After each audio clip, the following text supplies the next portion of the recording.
روح عطشى ليست تروى. الحمد لله والصلاة والسلام على رسول الله أما بعد فأعوذ بالله من الشيطان الرجيم بسم الله الرحمن الرحيم اللهم انفعنا بما علمتنا وعلمنا ما ينفعنا.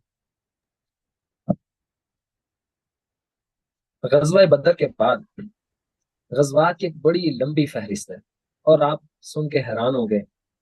کوئی بتائے گا کہ نبی علیہ السلام نے اپنی زندگی میں کتنی جنگیں، کتنے غزوات ہوئے اور کتنے سرایا ہوئے؟ غزوات کتنے ہوئے ہیں اور سرایا کتنے ہوئے ہیں؟ کل کے سیشن میں آئی تھنک میں نے مینشن بھی کیا غزوات اور سرایا کی تعداد. جی 27 غزوات اور 56 سرایا. جی 27 غزوات، بارک اللہ فیکم. ہاں جی کچھ 28 کا بھی کہتے ہیں لیکن 27 ہی ویلڈ اور دی بیسٹ آپشن ہے. تو اب یہ سرایا چھوٹے چھوٹے ہم جو سرایا ہیں ان کا ذکر کریں گے. اور ان سرایا میں سے پہلے کا جس کا ہم ذکر کرنے جا رہے ہیں وہ سریہ ہے غزوہ بنو سلیم یا غزوہ بنو سلیم کے نام سے ہم اسے یاد کر سکتے ہیں. شوال 2 ہجری میں بدر سے واپس آ کر 7 دن بعد پیش آیا اور اس میں یہ مدینہ پر حملے کی تیاری کر رہے تھے. یہ قبیلہ تھا بنو سلیم، اس لیے اس کو اس غزوے کا نام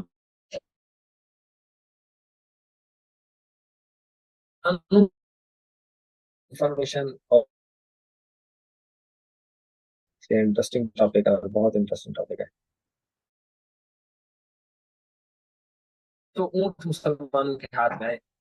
خمس کے بعد مجاہدین وہ تقسیم کیے گئے اور ہم نے کل ذکر کیا تھا کہ خمس مال غنیمت پہلی دفعہ جس غزوہ میں تقسیم کیا گیا وہ غزوہ بدر ہے. اب ہم عبداللہ اتباع بن عرفتہ یہ 2 قوال تھے اور نبی علیہ السلام اس کے بعد ہی ایک چھوٹا سا غزوہ بنو سلیم کے بعد نبی علیہ السلام کے قتل کی سازش ہوئی. ایک تلوار تیز کر کے اس کو زہر آلود کر کے وہ وہاں مدینہ میں پھر رہا. تو نبی حضرت عمر رضی اللہ عنہ نے اس کو دیکھا تو فرمایا کہ یہ خناس آدمی، اس طرح کے الفاظ لیتے ہیں، یہ خناس آدمی کسی اچھے نیت سے یہاں نہیں موجود. اور اس کو پکڑا حضرت عمر رضی اللہ عنہ، کہا کہ اس کو جاؤ اور اس کو پکڑو اور پکڑ کے نبی علیہ السلام کے سامنے پیش کرو اور پوچھو اس سے کہ یہ کس نیت سے آیا ہے. جب نبی علیہ السلام کے سامنے اس کو پیش کیا گیا یہ عمیر نامی انسان کو، تو نبی علیہ السلام نے فرمایا کہ مجھے قتل کرنے کے ارادے سے آئے ہو نا. صرف یہ بات سن کے وہ مسلمان ہو گیا کیونکہ یہ غیب کی خبروں میں سے تھی. اور یاد رکھیے قل لا يعلم الغیب الا اللہ، قل لا يعلم الغیب من فی السماوات والارض الا اللہ. کہہ دیجئے کہ زمین میں اللہ کے علاوہ کوئی بھی غیب کی باتیں نہیں جانتا. اور ایک جگہ نبی علیہ السلام فرماتے ہیں اللہ تعالیٰ کہتے ہیں کہ اے محمد صلی اللہ علیہ وسلم آپ اعلان کیجئے کہ اگر میں غیب کی باتیں جانتا ہوتا پھر تمہیں بڑی خیر جمع کر لیتا، مگر اور پھر وما انت علیہم بضنین کہ ایک جگہ یہ بھی فرمایا. اب یہ کیا معاملہ ہے کہ نبی علیہ السلام نے بڑی غیب کی خبریں دی ہیں لیکن قرآن کہہ رہا ہے کہ آپ غیب کا علم نہیں جانتے، اور کہا فرمایا کہ اگر میں غیب جانتا ہوں تو بہت ساری خبریں دیتا. صرف اتنی سی بات ہے کہ علام الغیوب یہ اللہ کی صفت ہے. غیب کی خبروں کو جاننے والی ذات مائک میوٹ کریں، اللہ رب العزت کی ذات ہے. لیکن نبی علیہ السلام کو میرے رب نے جیسے سورۃ ملک کے اندر فرمایا کہ یہ آپ سے یسألونک عن الجبال یسألونک عن الروح یسألونک عن المحیض، آپ سے پوچھتے تھے اللہ تعالیٰ خبر اتار دیتے تھے غیب کی اور پتہ چل جاتا تھا کہ اس میں اللہ تعالیٰ نے کیا کہا ہے. اب غیب کی خبر دینے کی وجہ سے یہ بندہ مسلمان ہو گیا. بدر کے بعد ایک اور واقعہ پیش آیا. میں نے آپ سے یہود کی گھٹیا حرکت کا ذکر کیا تھا. اب یہ غزوہ بنو سلیم ہم نے ذکر کیا، نبی علیہ السلام کے قتل کی سازش ذکر کی. تیسرا ایک حادثہ ہم ذکر کر رہے ہیں. شاش بن قیس ایک بوڑھا یہودی تھا، اس نے اوس اور خزرج کی ایک پرانی جنگ تھی، جنگ بیعاث، یہ ان کے درمیان لڑی.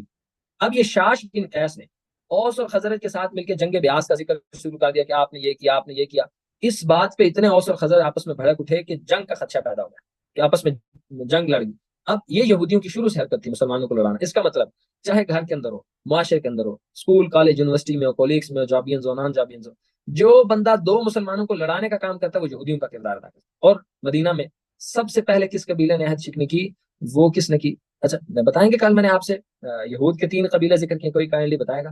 جلدی جلدی ذکر کرے کون کون سے قبیلے تھے اور کون مدینہ کے اندر رہتے تھے, کون باہر رہتے تھے, اور کون کس کے حلیف تھے. Kindly just with in few seconds audio mic open کر کے آپ بتا سکتے ہیں, کیونکہ یہ اس سے ہمارے ایک پورے غزوے کا اس سے تعلق ہے. نیکسٹ جس جنگ کے بارے میں ہم پڑھنے لگے اس کا تعلق ہے کل والی انفارمیشن سے. کسی کے پاس لکھی ہوئی ہے تو بے شک اپنے نوٹ سے بنو شیئر کرتے ہیں. نذیر اور بنو قریظہ یہ مدینہ کے باہر رہتے تھے, اوس کے حلیف تھے, اور کینکا جو تھا وہ خزرج کا حلیف تھا اور اندر تھا. ماشاء اللہ, بارک اللہ فیکم, احسن اللہ علیکم. ہاں جی, تو اب سوال ہے کہ مدینہ میں سب سے پہلے کس قبیلے نے عہد شکنی کی؟ بنو قینقا نے کی, اور اسی کے نتیجے میں غزوہ کینکا پیش آیا. غزوہ کینکا کی وجہ یہ تھی, ایک یہودی سنار نے عرب عورت سے بدتمیزی کی, اور کچھ جگہ یہ واقعہ ملتا ہے کہ اس عورت کا دوپٹہ اس نے کیل کے ساتھ پھنسا دیا. یہاں سے پتہ لگا ہوٹنگ کرنا, خواتین کو چھیڑنا, فحاشی کرنا, ان پہ برے برے نعرے کسنا اور ان کے ساتھ بدتمیزی کرنا, ان کی عزت اور عصمت کا خیال نہ رکھنا, یہ یہودیوں کا کردار ہے. اب جب وہ عورت کا کیل دوپٹہ اس نے کیل کے ساتھ باندھا, اور یہاں سے یہ بھی پتہ لگا کہ عورت کا پردہ تھا اسلام میں, اگر پردہ نہ ہوتا تو اسے چادر لینے کی کیا ضرورت تھی. یہ تو چہرے کے نقاب پہ بہت سارے لوگ بات کرتے ہیں کہ اسلام میں ایسا کچھ نہیں تھا, تو اس لیے چہرے کے پردے کی اور پردے کی دلیل ہے. اب جب عورت نے مدد کے لیے پکارا تو مسلمانوں نے اس یہودی کو قتل کر دیا, اور پھر ان یہودیوں نے مل کر مسلمان کو قتل کر دیا, اور مسلمانوں نے نبی علیہ السلام سے فریاد کی, جس کے نتیجے میں یہ غزوہ پیش آیا. اور 15 شوال کو یہ غزوہ پیش آیا. اب صرف اس ایک وجہ سے 2 ہجری 15 شوال اور 15 دن محاصرہ جاری رہا. آخر یہود نے ہتھیار ڈال دیے. بنو قینقا میں جھنڈا حضرت حمزہ کے پاس تھا, مدینہ کا انتظام حضرت ابو لبابہ بن منذر کے پاس تھا. غزوہ بنو قینقا میں 700 یہودی قید ہوئے, اور عبداللہ بن ابی کے اصرار پہ ان کو صرف جلا وطن کر دیا گیا. ان کے تمام اموال ضبط کر لیے گئے, اور بنو قینقا میں مال جمع کرنے کا کام محمد بن مسلم انصاری کو سونپا. یہی محمد بن مسلم انصاری, آگے ہم پڑھیں گے کہ ایک بہت بڑے یہودی کعب بن اشرف کو قتل بھی انہوں نے بھی کیا. نبی علیہ السلام نے یہ واحد غزوہ ہے جس میں اپنے لیے ہتھیار منتخب کیے مال فہ میں سے. وہ مال, کیونکہ جنگ تو ہوئی نہیں, جو جنگ سے پہلے حاصل کیا جائے اسے مال فہ کہتے ہیں.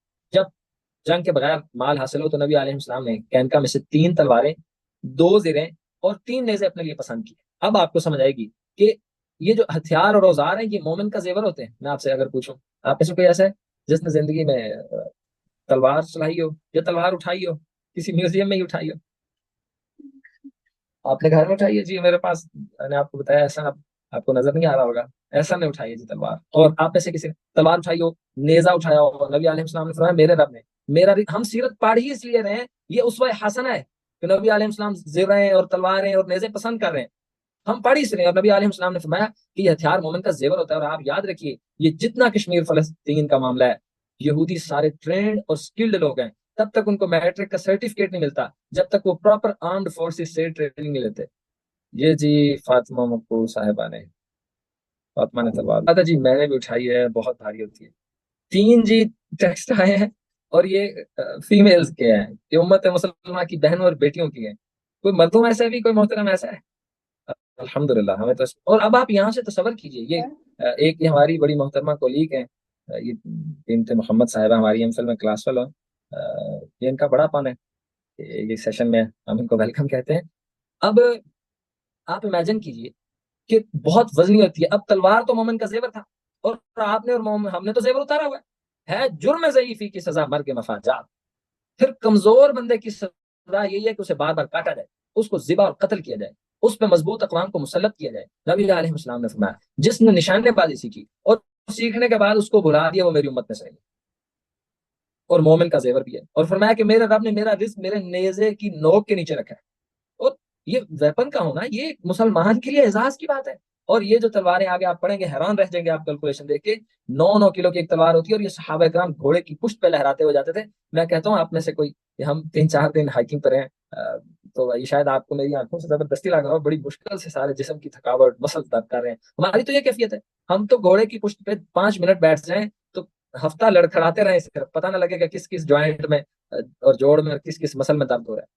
یہ ہماری غلطی ہے. المؤمن القوی احب الی اللہ من المؤمن الضعیف. یہاں کسی نے ذکر بھی کیا تھا کہ آپ فلسطین پر بات کریں, میں اس لیے اس بات پہ آ کے تھوڑا سیشن کو لمبا کر رہا ہوں کہ طاقتور مومن اللہ کے نزدیک کمزور سے بہت بہتر ہے. اور آپشنز ہیں یہ جو ہمارے قریب رہتے ہیں, ایئر گنز کے آپشن ہیں, بہت سارے آپشن ہیں جو ہمارے قریب رہتے ہیں, ہم انہیں اپرچونیٹیز پرووائڈ کرتے ہیں. اور یہ اسلام ہے. ہم نبی علیہ السلام نے فرمایا, قرآن کہتا ہے وَأَعِدُّوا لَهُم مَا اسْتَطَعْتُم مِّن قُوَّةٍ, اور تم کافروں کے خلاف قوت جمع کرو. اور فرمایا عَلَىٰ ان القوت رمش، خبردار قوت تو نشانے بازی ہے. تو آپ سیکھو قرآن کہہ رہا سیکھو، میزائل ٹیکنالوجیز لے کے آؤ، ایٹم بم لے کے آؤ. اب نبی علیہ السلام نے یہ تلواریں اور زیریں اپنے لیے پسند کی. اور یاد رکھیے ایک یہ گولڈا میئر، اللہ اکبر، یہ فرانس کی وزیر اعظم رہی ہیں گولڈا میئر. اس کا ورلڈ ٹائمز میں یا انٹرنیشنل انسٹیٹیوٹس نے اس کا انٹرویو شائع بھی کیا تھا. اس نے اپنی قوم کے سامنے دو باتیں رکھی. اگر ہمارا سیشن اسی بات پہ سمجھ آپ کا کانسیپٹ کلیئر ہو جائے، 15-16 لوگ بہت بڑی بات ہوتے ہیں، 16 لوگوں کا صرف کانسیپٹ کلیئر ہو جائے بہت بڑی بات. گولڈا میئر نے اپنی قوم کے سامنے دو باتیں رکھی، ان کے سامنے اسرائیلیوں کے سامنے، کہ دیکھو پیٹ بھر کے مرنا چاہتے ہو، تھوڑا سا توجہ کیجیے گا، پیٹ بھر کے مرنا چاہتے ہو یا بھوکے رہ کے جینا چاہتے ہو؟ قوم کو اس بات کی سمجھ آئی یا نہ آئی؟ طے یہ ہوا کہ ہم بھوکے رہ کے جینا چاہتے. اس نے کہا لو جی، پھر میں ساری اپنی اکانومی، آپ کو ایک وقت کا کھانا ملے گا یا 2 وقت کا ملے گا، کم ملے گا، ہم ڈیفنس پہ اپنا ساری اکانومی لگائیں گے. تو اس نے کہا کہ یہ راز میری زندگی میں کسی کو بتانا نہیں، میری ڈائری میرے مرنے کے بعد کھول کے دیکھ لینا.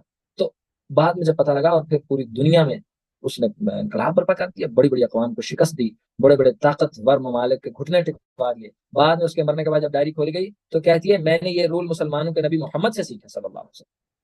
محمد جب فوت ہوئے، دنیا سے جب تشریف لے گئے، تو ان کے گھر میں جو دیا جا رہا تھا اس میں تیل بھی ادھار اور کرائے کا تھا، مگر ان کے گھر میں تلواریں لٹکی ہوئی تھی. کہتے ہیں میں نے محمد سے سیکھا. تو آئے میں آپ کو محمد کریم صلی اللہ علیہ وسلم کی زندگی بتا رہا ہوں. غزوہ سویق اس کے بعد پیش آیا ذی الحجہ 2 ہجری میں. ابو سفیان نے مسلمانوں کے عریض کے مقام پر چرواہے کو قتل کیا اور کچھ کھجور کے درخت جلا کے مکہ بھاگ گیا. نبی علیہ السلام نے اس کا تعاقب کیا تو ستو گراتا ہوا تاکہ وزن کم ہو جائے، ستو گراتا ہوا وہاں سے بھاگ گیا، اور وہ ستو زمین پہ گرتا رہا، اور یہ اس درخت اپنے اس گھوڑے اس کے جانور کے پیچھے پیچھے ستو کے نشانات تھے. عربی میں ستو کو سویق کہتے ہیں، اس لیے مدینہ اس غزوے کا نام غزوہ سویق پڑ گیا. یہاں سے پتہ لگا یہ گرمیوں کا موسم ہے. نبی علیہ السلام غار حرا میں ستو لے کے جایا کرتے تھے.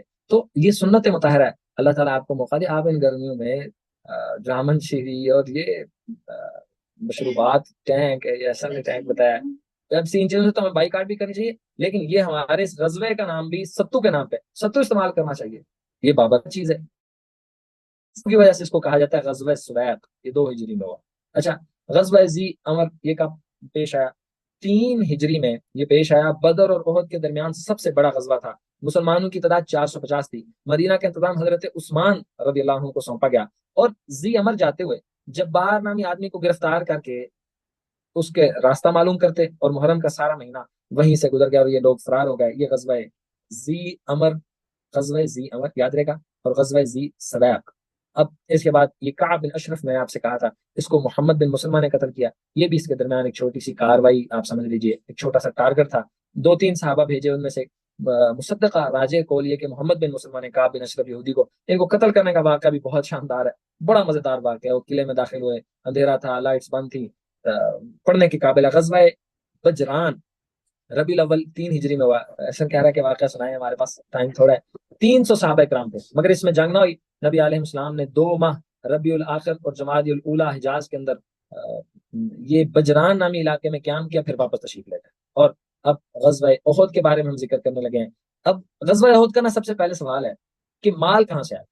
ابو سفیان کا وہ تجارتی قافلہ جو بدر کی وجہ بنا تھا، قریش کا سارا مال وہ تھا، وہ قریش نے سارا مال احد میں خرچ کیا. کیونکہ وہ قافلہ بھاگ گیا تھا، ہم نے پڑھا ہے 1000 اونٹ اور 50,000 دینار تھے. یہ سب غزوہ احد میں خرچ ہوا ہے. اور احد میں شعراء، اس لیے والشعراء یتبعهم الغاوون، کہ شعراء کی پیروی تو گمراہ لوگ کرتے ہیں سورۃ الشعراء میں. اور آگے فرمایا کہ یہ خیالات کی وادی میں بہکتے رہتے ہیں. اسلام نے اس عاشقانہ اور فلسفیانہ اور بے تکی شاعری کو بالکل پسند نہیں کیا.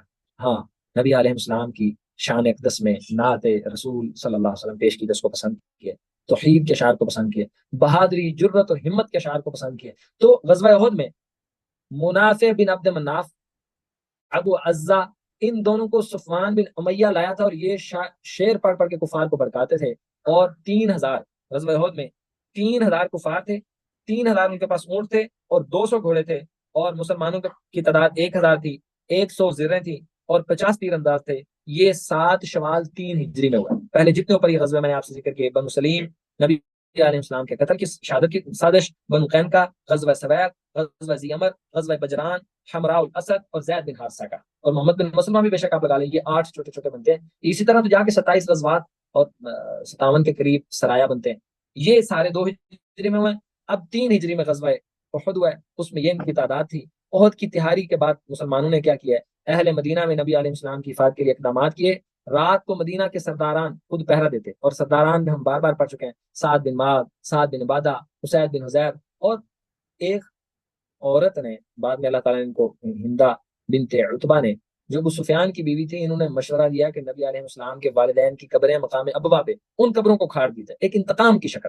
تو بعد میں جو بھی اسلام لیا، اللہ تعالیٰ نے اس کے سارے گناہ معاف کر دیے۔ کہ کچھ لوگوں نے ہندا، پچھلے دنوں میں سوشل میڈیا پہ حضرت ہندا کے بارے میں بہت سارے طوفان بدتمیزی برپا کیا، اور اس کی ایک تو ابو سفیان کی بیوی ہونا ان کا جرم کم، حضرت امیر معاویہ رضی اللہ عنہ کی اہلیہ ہونا ان کا جرم زیادہ ثابت ہے ان کی نسبت سے، تو ہند کی گئی۔ تو رضی اللہ عنہ ورضوا عنہ، جب اللہ ان سب سے راضی ہے تو ہمیں حق نہیں ہے کہ ہم کسی کے بارے میں تان و تشنیع سے کام لیں۔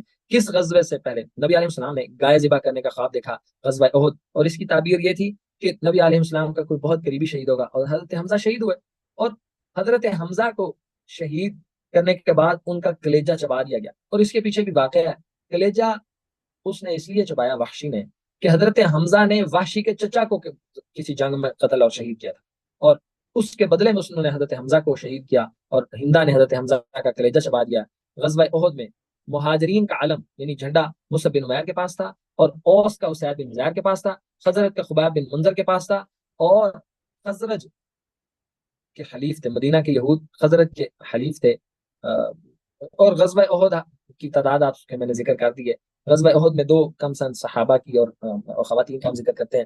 2 صحابی تھے، رافع بن خدیج اور سمرہ بن جندب، ان کو اجازت دی گئی، اور سمرہ رافع سے کشتی کر کے جیتے، دونوں چھوٹے تھے نا، نبی علیہ السلام نے فرمایا آپ کشتی کرو، جو جیت گیا وہ جنگ میں جائے گا، تو ایک نے کشتی کی اور جیتا۔ یہاں سے پتہ لگا نبی علیہ السلام نے مسلمانوں کے لیے چند کھیل ارشاد فرمائے، تیر اندازی کریں، گھڑ سواری کریں، سوئمنگ کریں، کشتی کریں، دوڑ لگائیں، ان کھیلوں کے نام لے کے اجازت دی گئی ہے کہ آپ یہ کھیل کریں۔ اور پھر رافع بھی چھوٹی عمر کے تھے، ان کو بڑے ماہر تیر انداز تھے، اس وجہ سے غزوہ احد میں شامل کیا گیا۔ مسلمانوں کے پاس صرف 2 گھوڑے تھے، اور ایک پہ نبی علیہ السلام، دوسرے پہ ابو بردہ سوار تھے، اور مقام شوت کیا ہے، یہ وہ مقام ہے جہاں سے عبداللہ بن ابی 300 لوگوں کو لے کے الگ ہو گیا تھا، اور مسلمان کی تعداد صرف 700 پیچھے رہ گئی تھی۔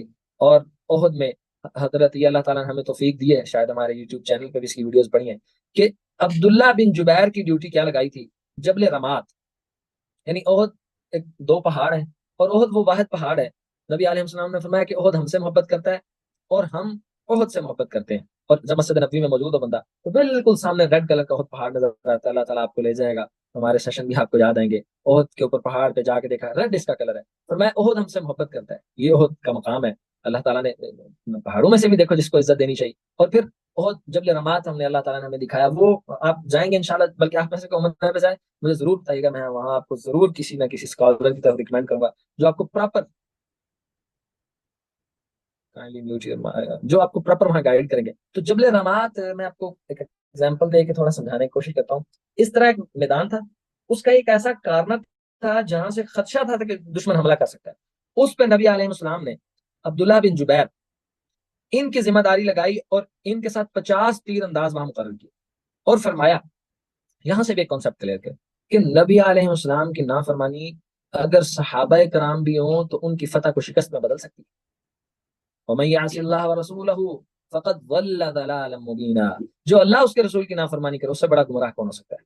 اور ان الذين يحادون الله ورسوله كبتوا كما كبت الذين من قبلهم، جو اللہ اس کے رسول کی نافرمانی کرتے ہیں، آپ سیرت النبی پڑھنے والے سب لوگ ہیں، اگر آپ کی زندگی میں کسی بھی سٹیج پہ نبی علیہ السلام کی نافرمانی ہے تو وہ آپ کو دنیا اور آخرت میں ناکامی کی طرف لے کے جائے گی۔ ان الذين يحادون الله ورسوله كبتوا كما كبت الذين من قبلهم، اور ایک جگہ فرمایا ان الذين يحادون الله ورسوله اولئك في الاذلين، جو اللہ اس کے رسول کی نافرمانی کرتے ہیں یہ سب سے اذلین، سب سے ذلیل لوگ ہیں، سب سے اسفل سافلین یہ۔ اب تصور کی نبی علیہ السلام نے فرمایا تھا جو مرضی ہو جائے، جو مرضی ہو جائے، آپ نے جبل رمات کا درہ نہیں چھوڑا، جو مرضی ہو۔ اور ہم چھوٹی سی بات پہ توجہ ہی نکال لیتے ہیں کہ اگر ایسا ہو جائے گا تو ایسا ہو جائے گا، اب یہ جدید دور ہے تو اس میں چاہیے کہ تھوڑی سی تو داڑھی کو یوں کر لیا جائے، پردے کے بھی بہت سارے اسلام میں تقاضے ہیں، اب ضروری تھوڑی ہے کہ گلوز بھی پہنے جائیں اور یہاں بھی کیا جائے، تھوڑا سا تو ماڈرن ہونا چاہیے، ایڈجسٹ نہیں بھائی سوری، آپ 100% فالو کریں جو اللہ کے نبی نے کہا، اللہ تعالیٰ آپ کو دنیا آخرت کی ساری عزتیں دے گا، اور اس کی پریکٹیکل ایگزامپلس موجود ہیں۔ اب جبل رماد کیا ہوا؟ اللہ تعالیٰ نے مسلمانوں کو فتح دے دی، صحابہ کرام وہاں سے آپس میں ان کا اجتہادی اختلاف ہو، اب ہم اس میں نا صحابہ کرام کو تان نہیں کریں گے کہ انہوں نے غلطی کی، کیوں؟ کیونکہ اللہ تو ان سے راضی، اللہ نے ان کا سب گناہ معاف کر دیا۔ اجتہادی غلطی اس کو کہتے ہیں کہ بات سمجھنے میں دونوں فریقین کا چھوٹا سا اختلاف ہو جائے، یعنی ایک کہتے تھے کہ نبی علیہ السلام کی مراد یہ تھی کہ جنگ اگر ہم جیت جائیں تو پھر تم آ جانا ڈیفینیٹلی، ایک نے کہا کہ نہیں، نبی علیہ السلام نے کہا تھا جب تک میں آپ کو نہ کہوں آپ نے نیچے نہیں اترنا۔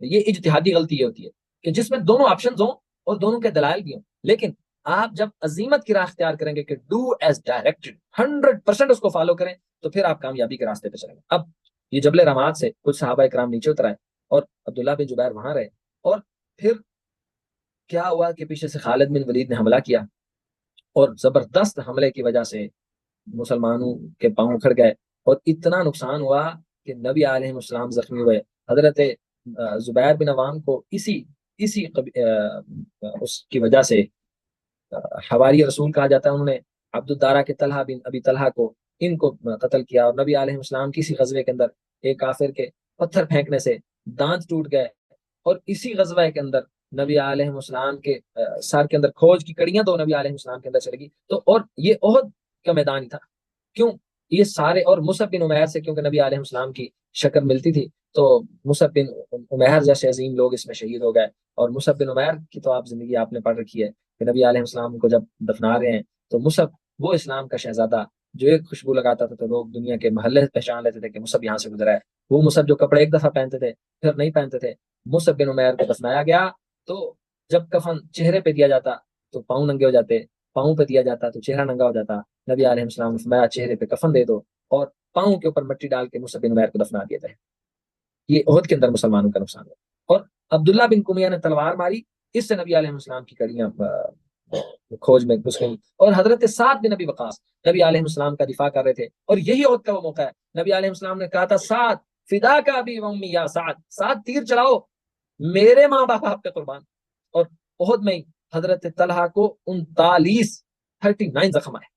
عہد کے بعد نبی علیہ السلام نے فرمایا تھا جو چلتا پھرتا جنتی دیکھنا چاہتا اس کو چاہیے طلحہ کو دیکھ، اور عہد کے غزوے میں ہی حضرت طلحہ کے ہاتھوں 2 یا 3 کمانیں ٹوٹ گئیں جس میں ڈال کے تیر ڈالتے، اور عہد کے موقع پہ ہی مالک بن سنان جو ابو سعید خدری کے والد تھے انہوں نے نبی علیہ السلام کے زخم سے خون چوسا۔ ذرا سوچئے تو صحیح، آپ اور میری زندگی میں بھی کبھی ایسے نشان پڑے، ایسی چوٹیں پڑی ہیں، ایسے زخم آئے، یہ اسوہ حسنہ نہیں ہے؟ کیا امت مسلمان کو اب اس پیغام کی ضرورت نہیں ہے؟ مالک بن سنان نے نبی علیہ السلام کے زخم پہ اپنا منہ رکھا اور زخم میں سے خون کو چوسنا شروع کر دیا، اور نبی علیہ السلام نے فرمایا تھا کہ خون پھینک دو، تھوک دو، اس نے کہا نہیں میں نہیں تھوکوں گا۔ اس پہ نبی علیہ السلام نے فرمایا کہ یہ جنتی ہے، جس نے جنتی دیکھنا ہے مالک بن سنان کو دیکھ، یہ ابو سعید خدری کے والد تھے۔ ام عمارہ، یہاں ہماری خواتین بہنیں بیٹیاں یہاں سیشن موجود ہیں، ام عمارہ خاتون کو عہد میں 12 زخم آئے ان کے جسم پہ، اور مصعب بن عمیر بھی اسی میں پھر مصعب بن عمیر کا ذکر کر کے اسلام میں قربانیوں کی لمبی داستان کا نام ہے۔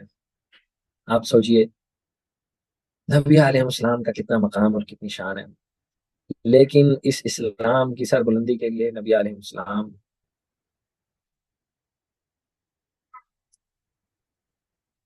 اس اسلام کی سربلندی کے لیے نبی علیہ السلام کے چہرے انور پر وہ ہاتھ جس کے بارے میں صحابہ کہتے ہیں اس سے نرم چیز کبھی نہیں دیکھی، وہ چہرہ جس کے بارے میں صحابہ کہتے ہیں کہ ہم نے غیرت سے کبھی اس چہرے کو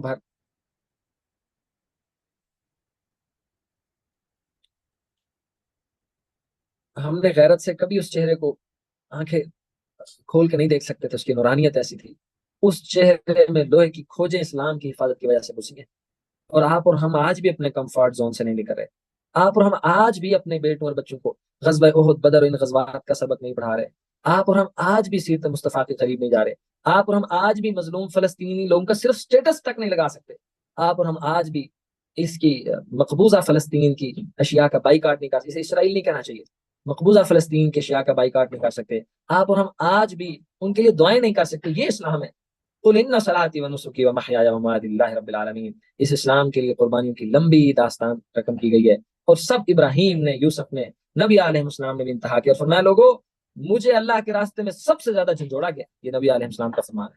ہمارے پاس سیشن کا کتنا ٹائم ہے، اور اس لیے میں گزارش کروں گا اپنی زندگی میں ان غزوات کو پڑھیں، اور اس کا اثر آپ کی زندگی میں نظر آنا چاہیے. اور یہی احد کا وہ میدان اور مارکہ ہے جس میں اللہ کی طرف سے سکون اور اطمینان نازل ہوا اور مسلمانوں کو نیند اور چین آنے لگ گیا. اور یہ احد میں کتنے احد کے شہداء میں سے کل 70 لوگ شہید ہوئے. ایک یہودی تھا، باقی سب مسلمان تھے. 65 انصاری تھے، 41 خزرج سے، 24 اوس سے تعلق رکھتے تھے، 4 مہاجر تھے. اور اوس میں سے حضرت سعد بن ربیع کو 70 سے زیادہ زخم آئے ہیں. اور یہی وہ غزوہ ہے جس میں ظہر کی نماز بما جماعت بیٹھ کے ادا کی گئی. اور یہی وہ غزوہ ہے جس میں حضرت فاطمہ اور علی رضی اللہ عنہ نے نبی علیہ السلام کے چہرے انور سے خون صاف کیا. تصور کیجیے کیا منظر اور کیا کیفیت ہوگی. بہت قربانیاں دی گئی ہیں اس اسلام کے لیے. خدا قدر کیجیے اس اسلام کی. اسوہ حسنہ ہمیں یہ پیغام دیتا ہے. سعد بن ربیع کو یاد رکھیے گا، یہ 70 زخم لگے. اور یہ احد ہی کا میدان ہے. حضرت عائشہ، ام سلیم، ام ایمن، ام سلیط، یہ چاروں ہماری مائیں احد کے جنگ میں شامل تھیں اور زخمیوں کو مرہم پٹی کرتی. اور ام ایمن کا پردہ دوران جنگ کھل گیا. یہ دوسری دلیل ہے خواتین کے پردے کی. اللہ تعالیٰ نے عورت کی حفاظت کی اس پردے کے ذریعے. اس کا بدلہ سعد بن ابی وقاص نے لیا، یعنی پردہ کھل گیا. یہ ایک انسان کی غیرت ہوتی ہے. اور یہ احد کے غزوے کی کیا شان ہے. اور یہی وہ احد کا غزوہ ہے جس میں نبی علیہ السلام نے حضرت حمزہ کو دفن کیا، ساتھ عبداللہ بن جہش کو بھی دفن کیا، کیونکہ ان کے بھانجے بھی تھے اور رضائی بھائی بھی تھے. اور یہی وہ احد کا غزوہ ہے. حضرت حنظلہ رضی اللہ عنہ کو جب وہ شہید ہوئے تو ان کے چہروں سے، بالوں سے پانی ٹپک رہا تھا. تو پوچھا گیا، نبی علیہ السلام نے فرمایا حنظلہ کو آسمان سے فرشتے غسل دینے آئے، کیونکہ یہ غسل جنابت اس نے نہیں کیا تھا. اور یہ ہے طاعت مصطفیٰ کہ غسل جنابت فرض تھا، نئی شادی ہوئی، اہلیہ کے پاس گئے، ادھر سے جب حکم آیا اس پہ لبیک وسعدیک کہہ دیا، فوراً چھوڑ کے پہنچے نبی علیہ السلام کی خدمت میں اللہ کے راستے میں لڑنے کے لیے. بیر معونہ کا ایک واقعہ پیش آیا 4 ہجری کو. بنو سلیم اور بنو لحیان احد کی بات ہم نے ختم کر دی. یہ وہ قبیلے ہیں نبی علیہ السلام نے نماز میں ان کے لیے بد دعا کی. نماز فجر میں عیسیہ، رعل، زکوان، لحیان، ان کے لیے 1 مہینہ تک مسلسل بد دعا کی اللہ کے نبی نے صلی اللہ علیہ وسلم. ان ظالموں نے مسلمانوں کو تکلیف دی، اللہ کے رسول کا دل دکھایا، ان کو تکالیف دی. اب آپ بتائیے آپ کی اور میری مسجدوں میں آج قنوت نازلہ کا اہتمام ہو رہا ہے. 40,000 کے قریب مسلمان کٹ گئے. اور آپ کی میری باتوں پہ خدا رہا تھوڑا سا غور کیجیے گا. تھوڑا سا سیشن کے بعد فون چون آف کر کے 5 منٹ دیجیے گا. تو اللہ تعالیٰ ہم سب کو توفیق عطا فرمائے، ہماری اصلاح عطا فرمائے.